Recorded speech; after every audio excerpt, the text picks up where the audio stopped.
आज हम गणित की प्रकृति पर प्रकाश डालेंगे। पहले हम ये देख लें कि गणित होता क्या है। जैसा कि गणित का प्राचीन काल से बहुत बड़ा महत्व रहा है।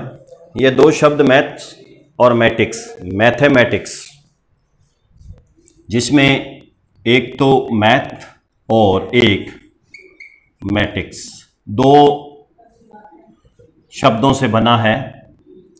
मैथ्स का मतलब होता है गणना, संख्या, काउंटिंग, और मैटिक्स का मतलब होता है खेल,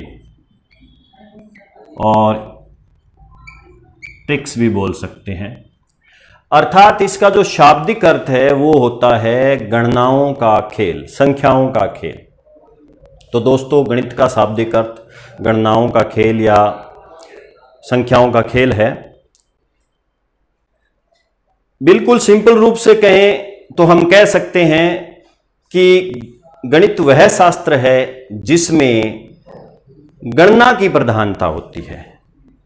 जिसमें क्या होता है? गणना की प्रधानता होती है। और गणित को डिस्क्राइब करने के लिए बहुत सारे वैज्ञानिकों ने अपने अपने कोटेशंस दी हैं। उनमें से कुछ कोटेशंस जो इम्पोर्टेंट है, परीक्षा की दृष्टि से इम्पोर्टेंट है, आई हुई हैं, वो मैं आपको बताना चाहूँगा।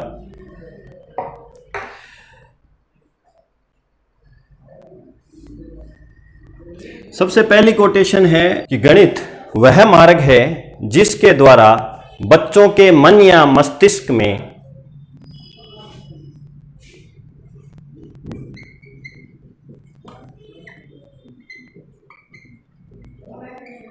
बच्चों के मन या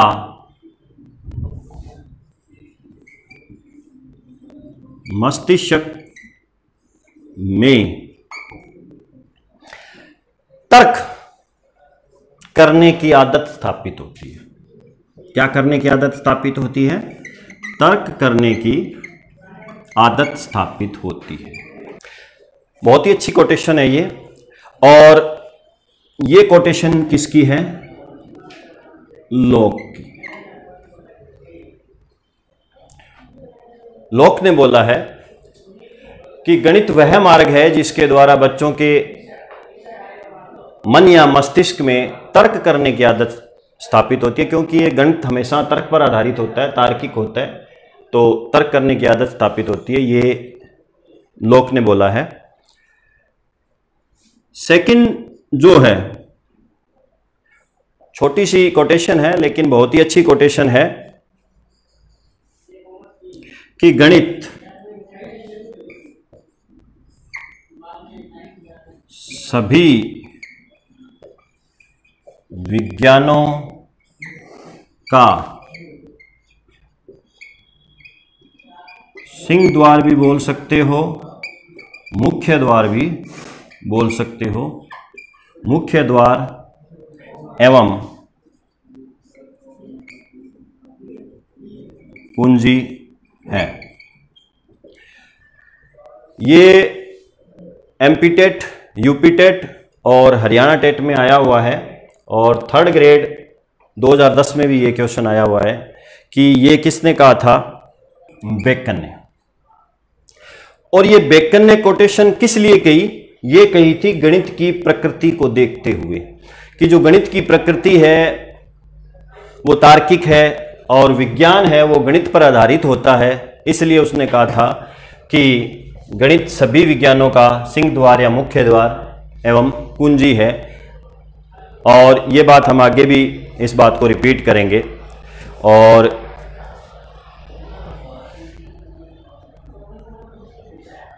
गणित विज्ञान की रानी है। बहुत ही उम्दा डेफिनेशन है ये कि गणित विज्ञान की रानी है।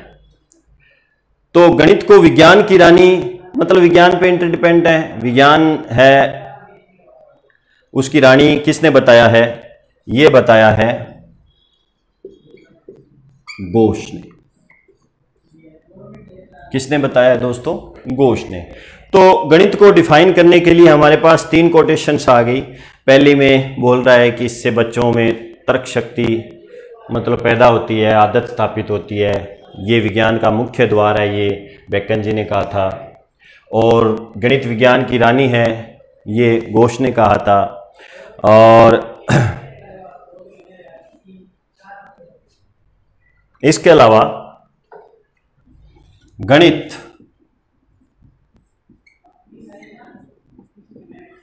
सभी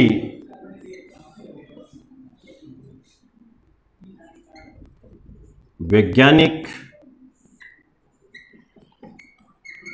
शोधों, जो वैज्ञानिक शोध होते हैं, साइंटिफिक जो प्रैक्टिकल्स होते हैं, वैज्ञानिक शोध होते हैं, तो गणित वैज्ञानिक शोधों का एक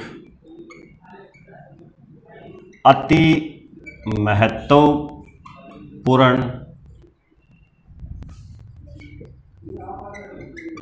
उपकरण है। कि गणित सभी वैज्ञानिक शोधों का एक अति महत्वपूर्ण उपकरण है।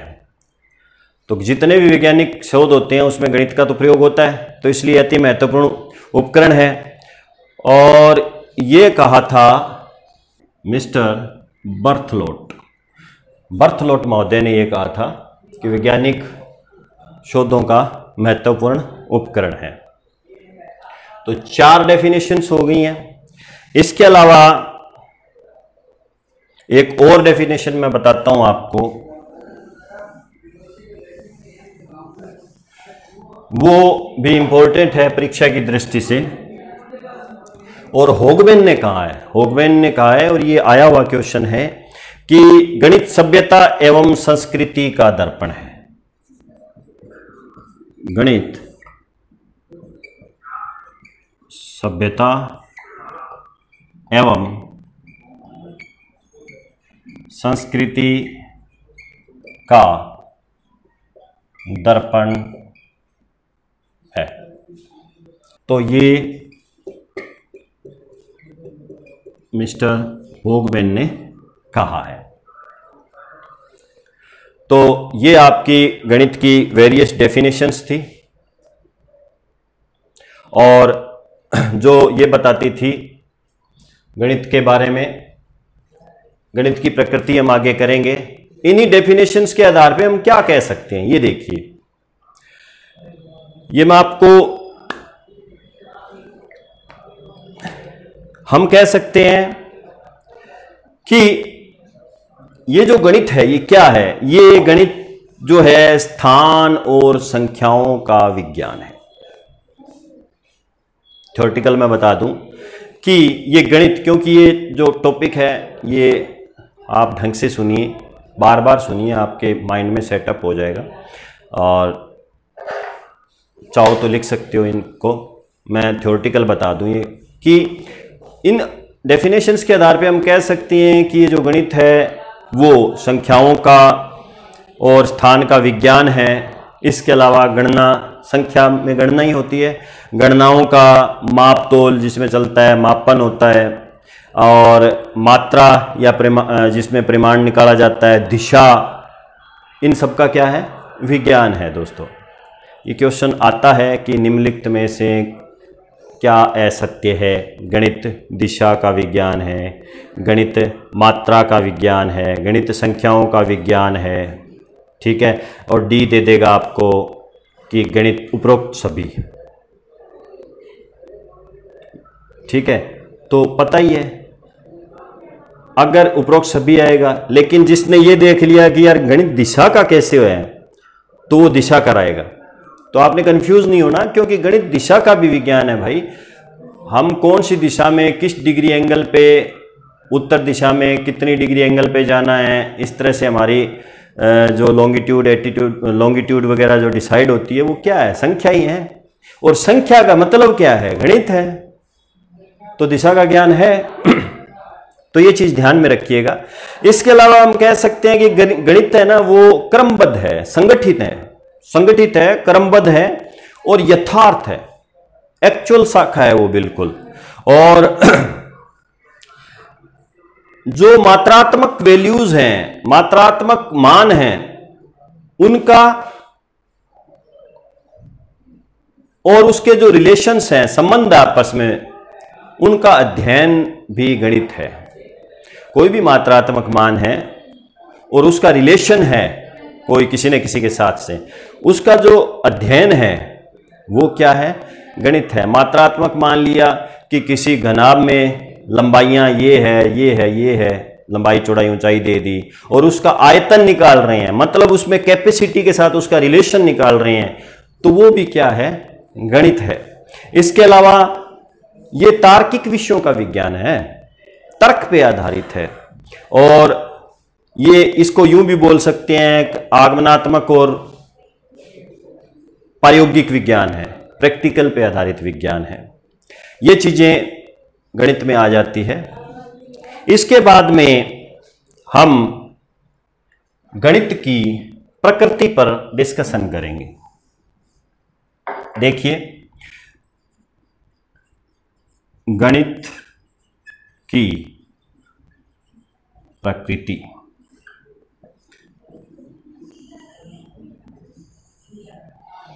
तो दोस्तों, मैं आपको बता दूं कि इसका जो स्ट्रक्चर है, गणित की जो संरचना है, वो अन्य विषयों की तुलना में बहुत ही मजबूत और शक्तिशाली है। स्ट्रक्चर मजबूत है, स्ट्रक्चर क्या है? शक्तिशाली है। इस कारण ये क्या है? अन्य विषयों से ज्यादा स्थायी एवं महत्वपूर्ण है। ये ध्यान दीजिएगा। तो प्रकृति की जहां बात आती है, वो प्रकृति जो होती है किसी विषय की, वो डिपेंड करती है कि उसका स्ट्रक्चर या संरचना कैसी है, उसकी संरचना कैसी है, ढांचा कैसा है, उसी के आधार पर इसकी प्रकृति डिसाइड होती है। हमने गणित की परिभाषाएं देखी, हमने गणित के बारे में, परिभाषाओं के बारे में जो पॉइंट्स निकल के आ रहे थे उन पे डिस्कशन किया। अब हम इसकी प्रकृति पे डिस्कशन करेंगे। और प्रकृति के बारे में सबसे मोस्ट इंपॉर्टेंट पॉइंट ये है कि गणित में जो है उसकी प्रकृति बताता हूं। प्रकृति संख्यात्मक है। गणित में संख्याओं का, मापतोल का, मात्रा का, दिशा का, ये सब ज्ञान प्राप्त करना होता है तो गणित का यूज होता है। ये इसकी एक प्रकृति है, इसका नेचर है, इसके स्वभाव में है कि इसके बिना आप इन चीजों को नहीं कर सकते। दूसरा जो मुख्य बिंदु ये है, बहुत ही अच्छा, कि इसकी एक अपनी एक भाषा होती है। दोस्तों, भाषा यहां हिंदी इंग्लिश नहीं हो सकती, ये कम्युनिकेशन की भाषा है। यहां भाषा का मतलब क्या है कि एक ऐसा स्ट्रक्चर, एक ऐसी संरचना कि जिसके द्वारा हम उस चीज को समझ सकें। गणित को हम गणित की भाषा में समझ सकते हैं। और वो भाषा क्या होता है? इस गणित के जो पद होते हैं, स्टेप्स होते हैं, इसके जो संप्रत्यय होते हैं, इसके जो रूल्स एंड रेगुलेशंस होते हैं, इसके जो फार्मूला होते हैं, सूत्र होते हैं, इसके अलावा इसके जो सिद्धांत होते हैं और इसके जो संकेत होते हैं, बराबर का, जोड़ का। अब किसी ने ये संकेत दे दिया तो आपको पता है ऐड करना है, सब्ट्रैक्ट करना है, जोड़ घटाओ, गुना भाग, अंडर रूट करना है। तो ये जो संकेत होते हैं ये उस गणित की भाषा को समझाते हैं, हम इसके द्वारा समझ जाते हैं। अगर मैं यहां पर आपको 4 + 3 करूं तो अगर इस चीज को आप नहीं समझते हो तो इस क्वेश्चन को आप सॉल्व नहीं कर सकते। इसलिए ये जो साइन है, ये जो चिन्ह है, ये गणित की एक भाषा है। ये बताता है कि आपने क्या करना है, एडिशन करना है। यही जो संकेत है, संप्रत्यय हैं, यही इस गणित की भाषा को जन्म देते हैं। डेफिनेट है। इसके अलावा गणित का जो ज्ञान है वो हमारी ज्ञानेंद्रियों पर आधारित है। इस ज्ञान का आधार हमारी ज्ञानेंद्रियां हैं। गणित का जो ज्ञान है वो क्या होता है? यथार्थ होता है। ये प्रकृति में है कि ये यथार्थ होगा, क्रमबद्ध होगा, तार्किक होगा और बहुत ही अधिक स्पष्ट होगा। इसी कारण क्या होता है दोस्तों कि तार्किक है, स्पष्ट है, बिल्कुल फिक्स्ड है। इस कारण ही एक बार अगर इस ज्ञान को कोई ग्रहण कर लेता है तो जल्दी से वो उस चीज को भुला नहीं सकता। ये एक गणित की प्रकृति है। इसके अलावा गणित में हम क्या करते हैं? अमूर्त जो प्रत्यय होते हैं, अमूर्त प्रत्ययों को मूर्त प्रत्यय में कन्वर्ट करते हैं, परिवर्तित किया जा सकता है गणित के द्वारा। ये एक गणित की प्रकृति है, नेचर है इसका। और सबसे अच्छा नेचर, क्या कभी आपने ये सुना है कि गणित का कोई रूल, जोड़ करने का, घटाव करने का, गुणा, भाग, अंडर रूट या पाइथागोरस प्रमेय या ट्रायंगल का फॉर्मूला, क्वाड्रिलेटरल का फॉर्मूला, क्वाड्रिलेटरल के परिमाप निकालने का, उसका एरिया, क्षेत्रफल निकालने का जो फॉर्मूला है, क्या आपने सुना है कि भारत में अलग होगा, जापान में अलग होगा, अमेरिका में अलग होगा? नहीं होता कभी भी। तो कहने का मतलब है गणित के जो नियम होते हैं, जो सिद्धांत होते हैं, जो सूत्र होते हैं, वो सभी जगह समान होते हैं। ग्रेविटेशनल फोर्स की तरह स्थान बदलने से बदलते नहीं हैं। समझ गए होंगे आप? मौसम की तरह अलग अलग नहीं होते। मैथ का जो फॉर्मूला लगेगा, मैथ के जो सिद्धांत लगेंगे, गणित के मैथ्स के जो नियम लगेंगे, वो सब जगह समान रूप से लागू होंगे। ये भी इसका एक प्रकृति है। गणित के माध्यम से ही वस्तुओं का जो संख्यात्मक मान है, उनका जो आपस में उस वैल्यूज जो दी हुई है, उनका रिलेशन अगर निकालना है तो उसके लिए गणित का यूज करेंगे। इसके अलावा अगर आगमन, निगमन, सामान्यीकरण की योग्यता विकसित करनी है तो गणित होता है। गणित के द्वारा ही किसी छात्र में, किसी व्यक्ति विशेष में आगमन, निगमन और सामान्यीकरण की योग्यता विकसित होती है। इसके अलावा आत्मविश्वास और आत्मनिर्भरता बढ़ जाती है, क्योंकि गणित का जो ज्ञान होता है वो सटीक होता है और प्रत्येक ज्ञान की सूचना है वो स्पष्ट होती है और उसका एक संभावित उत्तर भी निश्चित होता है कि ये संभावित उत्तर आना चाहिए। ये भी गणित की एक प्रकृति है और इसी कारण इन्हीं नियमों, इसके जो नियम होते हैं, सिद्धांत होते हैं या सूत्र होते हैं, इनमें किसी तरह की संदेह की संभावना नहीं होती, संदेह पैदा नहीं होता है। और बालकों के अंदर वैज्ञानिक दृष्टिकोण, स्वस्थ और वैज्ञानिक दृष्टिकोण अगर उत्पन्न करना है तो वो ये तो प्रकृति पे है, ये तो एक नॉर्मल सी चीज है। इसके अलावा मैं आपको बता दूं कि गणित का यूज जो है, गणित का प्रयोग है, वो विज्ञान की जो विभिन्न शाखाएं होती है, मतलब भौतिक विज्ञान, रसायन विज्ञान, जीव विज्ञान, इनमें गणित का यूज होता है। अन्य जो सब्जेक्ट होते हैं, विषय होते हैं, उनमें भी गणित का प्रयोग किया जाता है उनके अध्ययन के लिए, जैसे इकोनॉमिक्स हो गया, जियोग्राफी हो गया।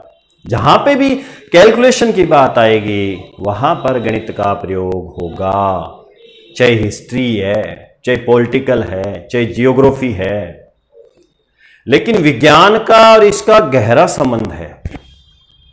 विज्ञान के जो संप्रत्यय हैं, जो रिजल्ट्स हैं, भौतिक विज्ञान के, रसायन के, केमिकल रिएक्शंस हैं, जीव विज्ञान जैविक संरचनाओं पर आधारित हैं, उन सब की जो कैलकुलेशन होती है वो सब गणित पर आधारित होती है दोस्तों।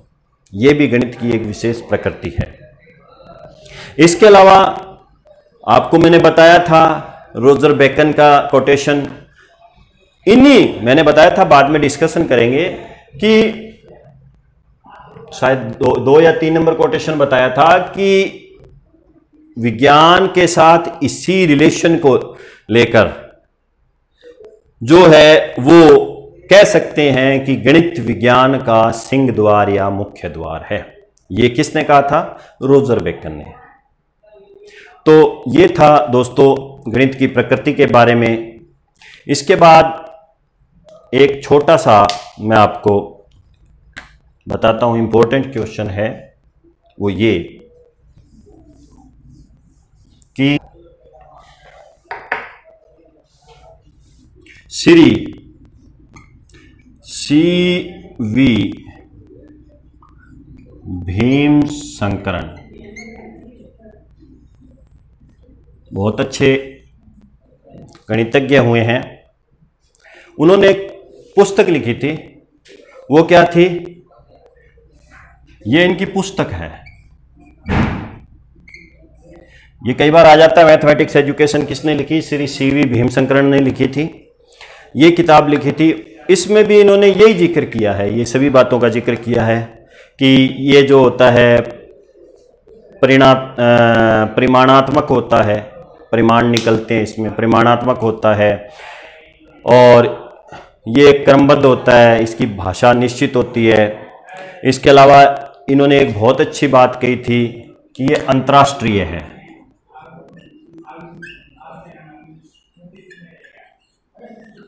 कि गणित क्या है? अंतर्राष्ट्रीय है।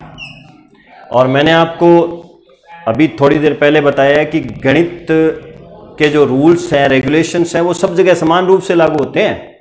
चाहे आप चाइना में चले जाओ, चाहे अमेरिका में चले जाओ, चाहे जापान में चले जाओ, इंडोनेशिया में चले जाओ, कहीं भी चले जाओ, इंडिया में, सब जगह गणित के रूल्स इक्वल लागू होते हैं। इसलिए इसको अंतर्राष्ट्रीय भी बोल सकते हैं। राष्ट्रीय ना होके, किसी राष्ट्र विशेष की थ्योरी ना होके, ये पूरे विश्व में एक समान रूप से लागू होती है। अब मैं आपको बता दूं, भूगोल है तो भूगोल की भौगोलिक दशा हमेशा किस पे निर्भर करती है? स्थान विशेष के आधार पर उसकी भौगोलिक दशाएं अलग अलग हो जाएंगी। लेकिन गणित कभी अलग अलग नहीं होता। हर देश की अपनी हिस्ट्री है, हर देश का अपना पॉलिटिकल सिस्टम है, हर देश की अपनी ज्योग्राफी है, हर देश का अपनी इकोनॉमिक कंडीशंस हैं, हर देश के अपने पोएम्स हैं, हर देश के अपने पोइट्स हैं, हर देश का अपना लिटरेचर है, हर देश के अपने फेस्टिवल्स हैं। लेकिन जहां गणित का क्वेश्चन आता है वो हर देश में समान रूप से लागू होता है। 3 दूनी 6 यहां भी होता है, 3 दूनी 6 जापान में भी होता है। सार्वदेशिक भाषा के रूप में आप इसको कह सकते हैं। ये एक जीवंत भाषा के रूप में भी बोल सकते हैं कि जीवंत है, मृत तो हो ही नहीं सकती। कॉन्सेप्ट 3 दूनी 6 है तो 3 दूनी 6 ही रहेगा। भौगोलिक दशा परिवर्तन हो सकती है लेकिन गणित परिवर्तन नहीं हो सकता। इसलिए इसको हम कह सकते हैं कि ये जीवंत भाषा है। और उन्होंने ये भी बोला कि इन फ्यूचर जितनी भी प्रौद्योगिकी से रिलेटेड, टेक्नोलॉजी से रिलेटेड कोई भी प्रॉब्लम्स क्रिएट होंगी, समस्याएं क्रिएट होंगी, तो उन समस्याओं का जो हल है वो किसके द्वारा संभव होगा? गणित के द्वारा संभव होगा। तो ये बात भी उन्होंने अपनी पुस्तक में लिखी हुई है। इसके अलावा उन्होंने कहा कि विभिन्न प्रतिमान हैं, उनका अगर अध्ययन करना है तो गणित का प्रयोग किया जाता है। तो इस प्रकार हम ये कह सकते हैं दोस्तों कि मैथमेटिक्स है वो सिस्टोमेटिक भी है, वो तार्किक भी है, और विज्ञान है वो सिस्टोमेटिक है। लेकिन गणित के बिना विज्ञान का फलीभूत होना असंभव है। और इसी के साथ शुभकामनाओं के साथ एक बार फिर से आप सभी को धन्यवाद।